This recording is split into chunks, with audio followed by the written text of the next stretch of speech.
So I'm going to kick off and we're going to talk about quality of life considerations with BCMA-directed therapies. So if we could move to the next slide, please. So quality of life is considered to be a key outcome for patients with multiple myeloma. And that's really because the treatment therapies that we have available are so much more effective.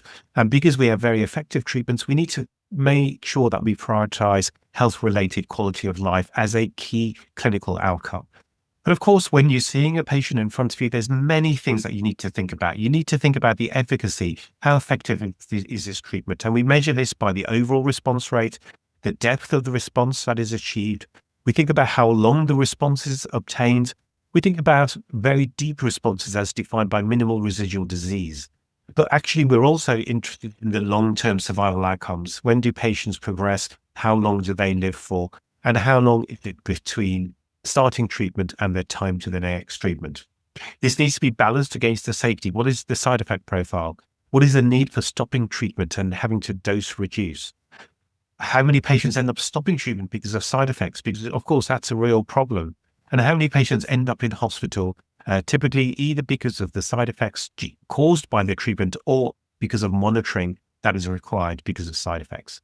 And that needs to be balanced against quality of life. And we measure this according to patient-reported outcome, health-related quality of life scores. We ask patients what their symptom burden is, and we also test and measure the physical and functional status, specifically asking about the ability to perform activities of daily living. And also we use health utility measures, which are very important when looking at reimbursement of these sorts of treatments. And in an international survey of over 2,000 respondents, maintaining quality of life and achieving effective symptom control were both identified as key patient and healthcare professional goals for treatment. Next slide, please. And so this slide kind of depicts all the different factors that come into play for quality of life. And you can see the different colors. We'll kick off with the patient-related factors, which include age, their frailty status, what are their other medical problems or comorbidities, how dependent are they on caregivers and social support, what are their personal preferences for goals of treatment, and how active are they normally in their daily living and their social life and work, because this is very different according to the patients. We then have to think about the disease-related factors such as the symptom burden, skeletal problems, mobility, organ dysfunction, and mental health. And then also treatment-related factors such as the frequency, duration of treatment visits, adverse events, the logistical factors according to coming into hospital, monitoring, requirement to come into hospital for monitoring and assessments, and of course the impact they have on top of their finances, which we have to take into consideration. Next slide.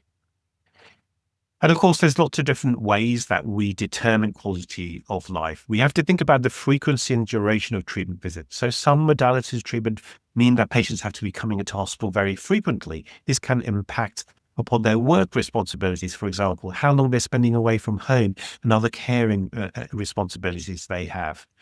We have to think about the travel and logistical burden. Some treatments need to be given in highly specialized centers, which may require long distance travel. That can be difficult for patients, and of course, they may need to travel with a caregiver, which can be problematic.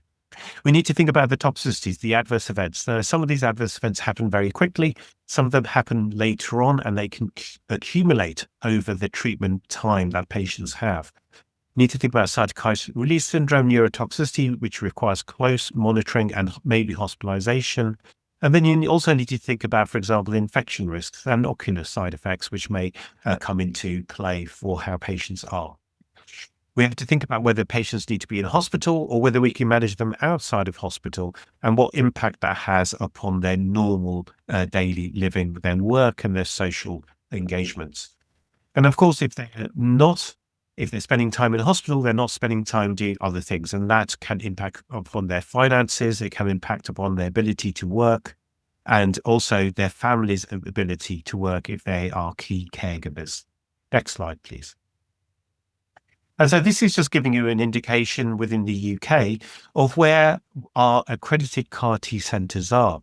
And so if you're a patient who's been recommended to receive CAR T cell therapy, wherever you live within the UK, you need to travel to one of these sites. And of course, that can mean traveling long distances. And we know that traffic can be a problem as well. So there are logistical burdens, time away from your daily activities, and of course the expense of being around a CAR T site, and you're mandated to be there in the first 28 days close to a CAR T site. So this can be problematic within the UK. And then, you bring on hand and the Australia, a much bigger country, they can be even bigger logistical challenges there. So next slide, please. So patient preferences are very important to take into consideration when thinking about the goals of treatment.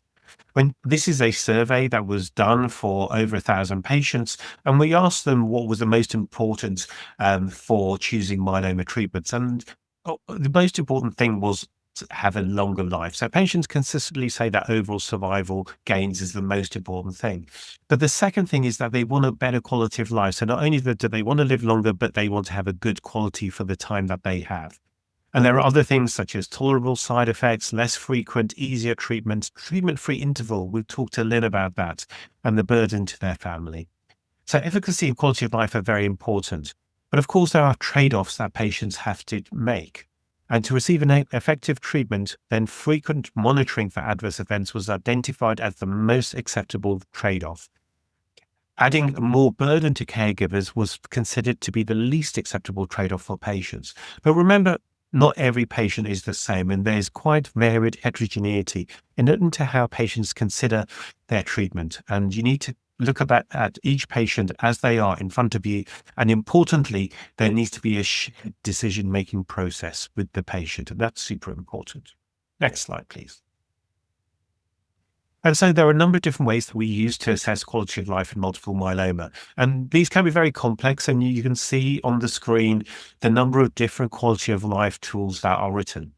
What you have to do is you have to work out which is the appropriate quality of life tool when you're speaking to your patients. For example, the EQ5D3L is a very short score, and it gives you an idea in terms of health economics and reimbursement. That's really important.